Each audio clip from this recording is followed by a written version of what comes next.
Danes potujemo v času in prostoru z dvema zanimivima likoma, Žanom in Razhudnikom. Kaj sta zakuhala dobri in pošteni Žan in nekoliko navihani Razhudnik. Z nami delita dobri in pošteni Matic ter nekoliko navihani Juš.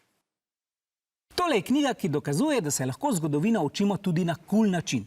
Ko sicer v kratkem času prebereš veliko informacij, ampak se te usedejo, ker so podkrepljene z zanimivimi ilustracijami. Kakšen vtis je nate naredila tale knjiga, Matic? Ta knjiga me je pozitivno presenetila, zaradi tega, ker sem na začetku mislil, da je velika večina poudarka na stripu, ampak da na zgodovini pa ni tako velikega poudarka. Ja, kar veliko zgodovine je notri, vse skupaj je postavljeno na en časovni trak, tako da si bralec lažje predstavlja, kaj se recimo pred nekim predmetom, izumom dogajalo na enem področju pred tem izumom in kaj kasneje. Zanimivo je, vsaj meni bilo poglavje o upepelitvah. A si ti prej poznal hišaste žare? Ne, nisem slišal nikoli za hišaste žare. Aha. Kako bi jih opisal? To je žara, pač pokrov je v obliki hiše, ki naj bi predstavljala pokojnikovo zadnje domovanje. Na strehi te hiše pa je še petelin. Ja, preden sva se usedla, si mi rekel, ja, to je pa res ena fajn knjiga, tako za mlajše kot starejše bralce.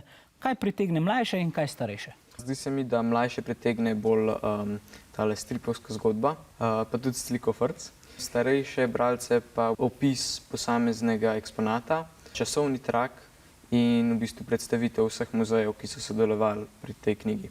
Ja, avtor Ivan Mitrevski je res naredil knjigo za različne generacije. Glavna lika sta Žan in Razhudnik, ki nas nekako peljeta skozi te eksponate. Jaz pa zdaj Ivana sprašujem, ona dva sta en smešen in en resen lik. A je to preverjen recept za zanimivo razlaganje zgodovine? Živjo. Ja, zdi se, da je to preizkušen recept za strip. V zgodovini stripa najdemo ogromno tovrstnih parov, Tintin in Kapitan Haddock, Zvitorepec in Trdonja. In v mojem stripu pa nastopata en dobrodušen in radoveden osnovnošolec po imenu Žan in en mali, drobni, hudi lump po imenu Razhudnik.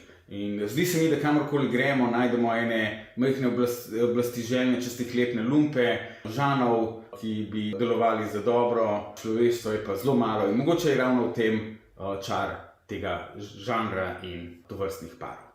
Ja, meni se zagotovo tudi zdi tako. Je tebi bil všeč ta recept? Ja, zelo mi je bil všeč. Super. Hvala lepa, hvala za dober pogovor in seveda, da si prebral tole dobro knjigo. Hvala. Ja, Rok, zdaj pa gremo nazaj k tebi. A veš, da se meni zdi, da sva midva tudi en tak smešen pa en resen lik in da imava zanimive kolobocije. Ampak se še nisva odločila, kateri je kateri. Juš, saj veš, da sem jaz vedno smrtno resen. Ok, kakorkoli, mi gremo naprej k vprašanju, ki pa je zares resno. Dobro. Strip opisuje zgodbe, ki se skrivajo za predmeti v muzejskih zbirkah. Kaj avtor pove o dvojicah in zakaj so te nepogrešljiv del stripa? A dvojica kaže kontrast v vedenju, B dvojica kaže del avtorjevega pogleda na svet, C dvojica nudi novo zgodbo ali D dvojica nudi več situacijske komike.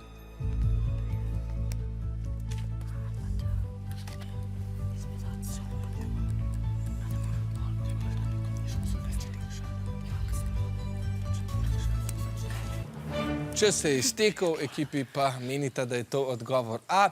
Ja, avtor navede več legendarnih stripovskih duetov in pove, da bralcu prikazujejo razliko.